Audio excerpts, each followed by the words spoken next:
तो जो मूवी मैं आज आपको एक्सप्लेन करने वाली हूँ उसका नाम है पायरेट्स ऑफ द कैरिबियन सी। तो मूवी के स्टार्टिंग में हम एक शिप में एक बच्ची को देखते हैं जो कि पायरेट्स का गाना गा रही होती है। लेकिन एक आदमी वहां पर आता है और उसे मना करता है कि तुम्हारे इस गाने से पायरेट्स अट्रैक्ट होंगे। तभी वहां पर गवर्नर और लेफ्टिनेंट भी आते हैं। गवर्नर जो कि इस छोटी बच्ची के फादर होते हैं। इस छोटी बच्ची का नाम एलिजाबेथ होता है। लेफ्टिनेंट एलिजाबेथ को बताता है कि अगर यहाँ पर कोई पायरेट आ जाए और हम उसे पकड़ लें तो उसे बहुत बुरी सजा देते हैं, हम उसे डेथ सेंटेंस सुनाते हैं। तो बेहतर होगा कि आपके इस गाने की वजह से कोई पायरेट ना यहाँ पर आए, क्योंकि अगर वो आ गया तो मैं नहीं उसे छोड़ूंगा। तो गवर्नर लेफ्टिनेंट से कहते हैं कि मेरी बेटी अभी बहुत छोटी है, उसके सामने ऐसी बातें नहीं करो। और फिर वो दोनों वहाँ से चले जाते हैं। अब उनके जाने के बाद एलिजाबेथ जब सी में देख रही होती है तो उसे सामने एक वुडन प्लैंक पर कोई लड़का आता हुआ दिखाई देता है जो कि उसी पर लेटा हुआ था। एलिजाबेथ ये बात अपने शिप वालों को बताती है। वो सब उस लड़के को शिप पर लेकर आते हैं जो कि ऑलमोस्ट एलिजाबेथ की ही एज का था। और जब इन सब की नजर दूसरी तरफ पड़ती है तो वहां पर एक बहुत बड़ी शिप चल रही होती है। इतनी देर में एलिजाबेथ उस लड़के के पास जाती है जिसकी हालत कुछ ज्यादा ठीक नहीं थी। वो एलिजाबेथ को अपना नाम बताता है और बेहोश हो जाता है। उस बच्चे के गले में एक गोल्डन लॉकेट था जो कि गोल्डन कॉइन की तरह लग रहा था और उस पर पायरेट्स का साइन भी बना हुआ था। एलिजाबेथ उस लॉकेट को उतार कर अपने पास रख लेती है ताकि उसके फादर या लेफ्टिनेंट को ये पता न चल जाए कि ये पायरेट है या उनसे बिलोंग करता है, वरना वो इसे मार डालेंगे। अब कई साल बीत जाते हैं। एलिजाबेथ अब बड़ी हो चुकी होती है और अब वो उस लॉकेट को देख रही होती है जो कि उसने उस बच्चे के गले से उतारा था। तभी एलिजाबेथ के पास उसके फादर आते हैं और उसे एक ड्रेस देते हैं कि इसे पहन लो। इनफैक्ट आज लेफ्टिनेंट की तरक्की यानी प्रोग्रेस का दिन था। गवर्नर ने उनका रैंक हाई कर दिया था। तो एलिजाबेथ से कहते हैं कि तैयार होकर वहाँ पर आ जाना, उसकी खुशी में हम एक इवेंट करेंगे, क्योंकि गवर्नर कहीं न कहीं चाहते थे कि उनकी बेटी एलिजाबेथ की शादी लेफ्टिनेंट से हो जाए। हालांकि इनमें बहुत ज्यादा एज डिफरेंस था। अब हम उस लड़के विल को देखते हैं जो कि अब ब्लैक स्मिथ बन चुका था। वो आज भी गवर्नर के लिए कुछ वेपन्स बना कर लाया था। एलिजाबेथ भी आकर उससे मिलती है, लेकिन गवर्नर नहीं चाहते थे कि उनकी बेटी किसी गरीब आदमी से मिले, तो वो उसे वहाँ से ले जाते हैं। अब उधर समंदर में हम कैप्टन जैक स्पैरो को देखते हैं जो समंदर में अपनी शिप खड़ी करता है। वो एक सी बोट होता है। तो उसे एक आदमी कहता है कि यहाँ पर तुम्हें अपनी शिप पार करने के लिए एक चांदी का सिक्का देना होगा। तो वो जाकर उस आदमी को 3 चांदी के सिक्के देता है और अब कहता है कि मुझे जाने दो। वो आगे बढ़ता है तो वहाँ के 2 गार्ड उसे रोक लेते हैं। तो कैप्टन जैक स्पैरो उनसे कहता है मुझे जाने दो, मुझे जहाज को चुराना है। तो उन गार्ड्स को यकीन नहीं होता कि आखिर बोल क्या रहा है। अब दूसरी तरफ समंदर के किनारे पर हम लेफ्टिनेंट और एलिजाबेथ को देखते हैं जो कि आपस में कुछ बात कर रहे होते हैं। और जब लेफ्टिनेंट दूसरी तरफ मुंह करके अपनी कन्फेशन करता है कि वो एलिजाबेथ से शादी करना चाहता है, तो पीछे से एलिजाबेथ का ड्रेस टाइट होने की वजह से उसे ठीक से सांस भी नहीं आ रहा होता। उसे काफी सफोकेशन होने लगती है तो वो बेहोश हो जाती है और समंदर में ही गिर जाती है। उसके गले में वो लॉकेट भी होता है जिससे सडनली कुछ वेव्स निकलती हैं और समंदर में चारों तरफ फैल जाती हैं। अब एलिजाबेथ को पानी में गिरते हुए जैक ने देख लिया था तो वो फौरन से पानी में जाता है और एलिजाबेथ को ऊपर लाता है। उसके गले में लॉकेट देखकर वो एलिजाबेथ से इस लॉकेट के बारे में पूछता है, लेकिन तभी वहाँ पर गवर्नर और लेफ्टिनेंट आ जाते हैं। एलिजाबेथ को कवर करते हुए उस पर यानी कैप्टन जैक स्पैरो पर अपनी स्वर्ड पॉइंट कर लेते हैं। तो एलिजाबेथ उनसे कहती है कि इसने तो मेरी जान बचाई है। तभी लेफ्टिनेंट को कैप्टन जैक स्पैरो के हाथ पर पायरेट्स का साइन नजर आता है। तो लेफ्टिनेंट डिसाइड करता है कि वो इसे मार देगा, लेकिन एलिजाबेथ उसे मना करती है। तो लीस्ट पनिशमेंट जो वो डिसाइड करते हैं यानी जो सबसे कम पनिशमेंट उसको देना चाहते थे वो उसको कैद करना थी। तो वो उसको अपना कैदी बना लेते हैं। लेकिन तभी फौरन से जैक खुद को छुड़ाते हुए एलिजाबेथ को ही पकड़ लेता है और उस पर अपनी स्वर्ड पॉइंट करता है और अब आहिस्ता आहिस्ता पीछे होने लगता है और साथ ही फौरन खुद भाग जाता है। जैक एक ऐसी जगह पर जाता है जहाँ पर अपनी हैंडकफ यानी हथकड़ी काट सके और वो जगह विल की होती है क्योंकि वो ब्लैक स्मिथ जो था। जैसे ही विल वहाँ पर आता है तो वो जैक को देखता है तो उसे बहुत गुस्सा आता है और वो अपनी तलवार निकाल लेता है। अब इन दोनों में तलवारबाजी शुरू हो जाती है और दोनों ही तलवारों का यूज करते हुए एक दूसरे को मारने की पूरी कोशिश कर रहे होते हैं। अब जैक विल को तलवार से मारने ही वाला होता है कि तभी जैक अपनी तलवार से रेजिस्ट करते हुए खुद को बचाता है। जल्दी वहाँ पर कुछ सोल्जर्स आ जाते हैं जो कि जैक को पकड़ लेते हैं और उसे जेल में बंद कर देते हैं। दूसरी तरफ हम देखते हैं कि एलिजाबेथ जब समंदर में गिरी थी और उसके लॉकेट से बहुत सारी वेव्स निकली थी तो वो दूर दूर तक कई जहाजों के पास भी गई। और अब उनकी तरफ एक बहुत बड़ा पायरेट शिप आ रहा होता है। वो इनफैक्ट उसी तरफ आ रहे थे जहाँ पर एलिजाबेथ थी, और वो खतरनाक पायरेट्स देखते ही देखते एलिजाबेथ के रूम के बाहर आ जाते हैं और उससे कहते हैं कि बस बहुत हो गया, हमें हमारी अमानत वापस कर दो, यानी वही लॉकेट, क्योंकि लॉकेट पायरेट्स का है और तुम इसे नहीं रख सकती हो। तो एलिजाबेथ कहती है कि रुको, मुझे तुम्हारे सरदार से बात करनी है, यानी तुम्हारे लीडर से। तो वो सब उसकी बात सुन लेते हैं और उसे कैदी बनाकर अपने साथ ले जाते हैं। उधर जब ये विल को पता चलता है तो वो फौरन से गवर्नर और लेफ्टिनेंट के पास जाता है, लेकिन वो लोग उसकी बात पर यकीन ही नहीं करते। तो अब विल जाता है जैक के पास। जैक उससे उसका पूरा नाम पूछता है तो विल उसे बता देता है। वही जैक जो पहले उसकी बात नहीं सुन रहा होता, अब उसकी मदद के लिए तैयार हो जाता है, क्योंकि वो जान चुका होता है कि ये बहुत बड़े पायरेट का बेटा है। विल उसे कहता है कि मैं तुम्हें यहाँ से फ्री करवाने में तुम्हारी हेल्प करूंगा, और इसके बाद ये दोनों यहाँ से निकल जाते हैं। ये कश्ती में छुपते हुए बहुत बड़े जहाज में एंटर होते हैं। वो इस जहाज को चुराने वाले थे और तभी लेफ्टिनेंट अपनी दूरबीन से ये सब कुछ देख लेता है। तो वो अपने सोल्जर्स को इस तरफ भेजता है, और जैसे ही सोल्जर्स इस तरफ आते हैं तो वो दोनों परेशान नहीं होते, क्योंकि उन दोनों ने पहले से ही कोई प्लानिंग कर रखी होती है। उनके इस समुद्री जहाज के साथ एक और जहाज था जिसके बीच में रस्सी बंधी हुई थी। रस्सी की मदद से ये दोनों पहले जहाज में से दूसरे जहाज की तरफ जाते हैं और उसको वहां से लेकर फौरन से भाग जाते हैं। तो वहां पर खड़े हुए लोग कुछ भी नहीं कर पाते। ये लोग उसी जहाज में होते हुए एक बहुत बड़े आइलैंड पर जाते हैं, जहां पर जैक एक आदमी यानी अपने साथी से मिलता है और उसे बताता है कि हम एक बहुत बड़े जहाज पर कब्जा करने वाले हैं, लेकिन इससे पहले हम उसके ऑनर से मिलेंगे और उसके बाद उस जहाज को चुरा लेंगे। जैक उसी जहाज के बारे में बात कर रहा होता है जिसमें एलिजाबेथ होती है, और वहीं बड़े बड़े पायरेट्स भी। वो ये भी कहता है कि हम इस जहाज के बदले उन लोगों को वो ब्लैकस्मिथ यानी विल भी दे सकते हैं, यानी वो विल का गलत यूज करना चाहता था। अब उस जहाज में हम एलिजाबेथ को देखते हैं जो कि उन्हीं पायरेट्स के साथ होती है।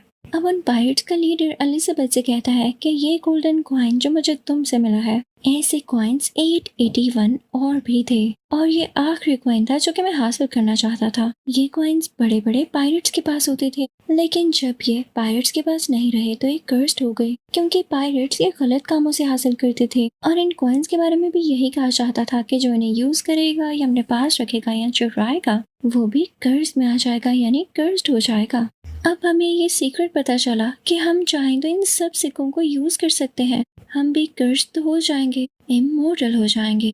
लेकिन इसका भी हल है कि अगर हमें आखिरी सिक्का मिल जाता है तो उससे हम अपने कर्ज को खत्म कर सकेंगे। तो एलिजाबेथ उनसे कहती है, मैंने तुम्हें आखिरी सिक्का दे तो दिया है, तो मुझे जाने क्यों नहीं देती हो? तो लीडर कहता है, ऐसे कैसे, ये सिक्का हमें तुमसे मिला है तो इस पर हम तुम्हारा खून गिराएंगे, तुम्हारे प्योर खून का सेक्रीफाइस देंगे, ताकि हम सब इस घर से आजाद हो जाएं, फ्री हो जाएं। एलिजाबेथ काफी डर जाती है तो वो चाकू उठाती है, उस लीडर की चेस्ट पर मारते हुए वहां से भाग जाती है। लेकिन जैसे एलिजाबेथ बाहर जाती है वो शिप में देखती है कि बहुत सारे स्केलेटन्स हैं जो कि वहां पर काम कर रहे हैं, और ये सब पायरेट्स ही थे जो कि कर्ज की वजह से ऐसे हो चुके थे। तभी पायरेट्स का लीडर बाहर एलिजाबेथ के पास आता है और उसे कहता है कि तुमने देख लिया, यही हमारा कर्ज है, हम जितना भी खा लें हमें लगता नहीं है और हमारी भूख भी नहीं मिटती। इवन अगर हम मरना भी चाहें तो खुद से भी मर नहीं सकते हैं, हम इमोर्टल हो चुके हैं। इसके साथ लीडर खुद भी यही खौफनाक स्केलेटन बन जाता है। अब इधर दूसरी शिप में हम जैक, विल और जैक के साथी को देखते हैं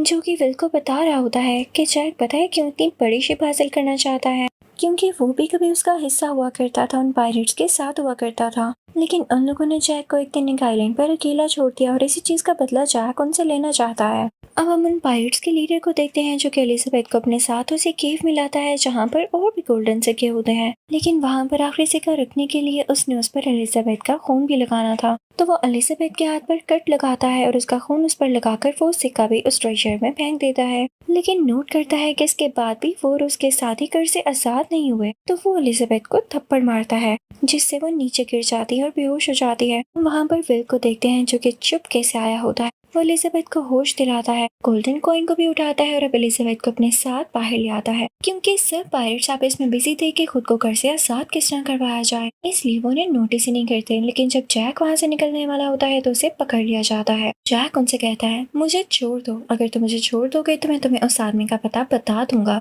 जिसके खून की तुम्हें असल में जरूरत है, और इसके बाद तुम लोग घर से आजाद हो जाओगे। लेकिन अभी भी उन लोगों ने जैक को पकड़ा होता है। वो लोग उस आदमी को ढूंढने के लिए निकल पड़ते हैं।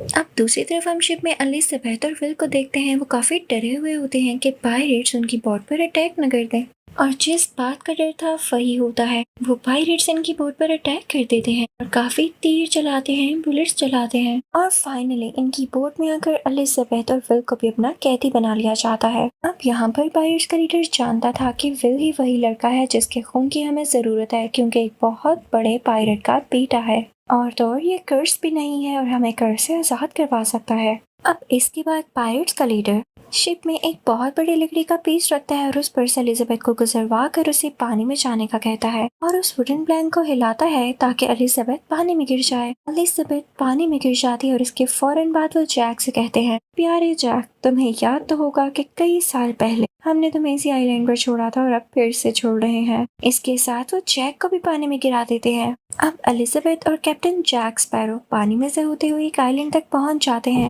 और उसके चारों तरफ गहरा पानी था, वो वहां से निकल भी नहीं सकते थे। अब ऑलमोस्ट 2-3 दिन गुजर जाते हैं। एलिजाबेथ उस आइलैंड पर आग चलाती है, तो उस आग को देखते हुए एक बहुत बड़ी शिप यहाँ पर आकर रुकती है, और लकीली इस शिप में कोई पायरेट या कोई और नहीं होता, बल्कि एलिजाबेथ के फादर, गवर्नर और लेफ्टिनेंट होते हैं। वो इन दोनों को रेस्क्यू कर लेते हैं। अब एलिजाबेथ लेफ्टिनेंट से कहती है कि हमें उन पायरेट्स की शिप का पीछा करना होगा। लेफ्टिनेंट पहले तो नहीं मानता, लेकिन जब एलिजाबेथ उसे कहती है कि अगर आपने मेरी बात मान ली तो मैं भी आपसे शादी करने के लिए मान जाऊंगी, तो लेफ्टिनेंट मान जाता है। ये सब लोग उन पायरेट्स की शिप का पीछा करते हुए इस केव तक पहुंच जाते हैं जहां पर वो लोग थे, और उनकी शिप भी अंदर केव में ही थी, क्योंकि अब वो लोग खुद को कर से आजाद करवाना चाहते थे। अब कैप्टन जैक स्पैरो सबसे कहता है कि मैं अंदर जाऊंगा, पायरेट्स के लीडर से कहूंगा कि बाहर एक और शिप आया है तो अपने आदमी को बाहर भेजो, और वो ऐसा करेगा तो मैं अंदर चला जाऊंगा और तुम लोग उन पायरेट्स पर गोलियां चला देना। ये कह के कैप्टन जैक स्पैरो अंदर जाता है। अब अंदर केव में सारा प्रोसेस स्टार्ट हो चुका था। उन लोगों ने विल को बांधा हुआ था और वो जल्दी उसका गला भी काटने वाले थे। जैक स्पैरो उन सबको रोकता है और कहता है कि अगर तुम लोग इसको मार के कर से आजाद भी हो गई तो बाहर जाकर क्या होगा? बाहर लेफ्टिनेंट और उसके लोग तुम्हारा इंतजार कर रहे हैं, अगर उन्होंने तुम्हें मार दिया तो क्या होगा?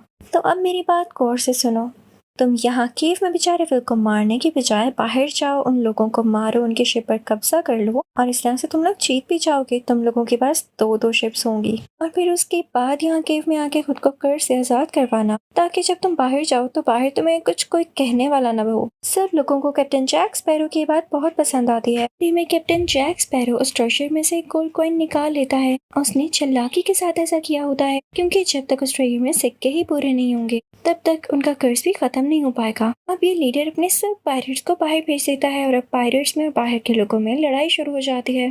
अब केव के अंदर हम जैक और विल को देखते हैं जो कि उस लीडर से खुद लड़ रहे होते हैं। उनमें तलवारबाजी हो रही होती है, लेकिन जब जैक उस लीडर के पेट में अपनी तलवार घुसाता है तो उसे कुछ भी नहीं होता, क्योंकि वो स्केलेटन लायक था और कर्स था। लेकिन अब जब जैक की बारी आती है और लीडर जब जैक के अंदर अपनी तलवार घुसाता है तो उसकी तलवार जैक के आर पार हो जाती है। यहाँ पर जैक पर रोशनी पड़ती है और हमें यहाँ पर जैक का असली रूप भी दिख जाता है, क्योंकि वो भी अब स्केलेटन के जैसा बन चुका था। और ऐसा इसलिए क्योंकि कुछ देर पहले उसने भी एक गोल्डन कॉइन चुराया था, इसलिए वो भी कर्स था।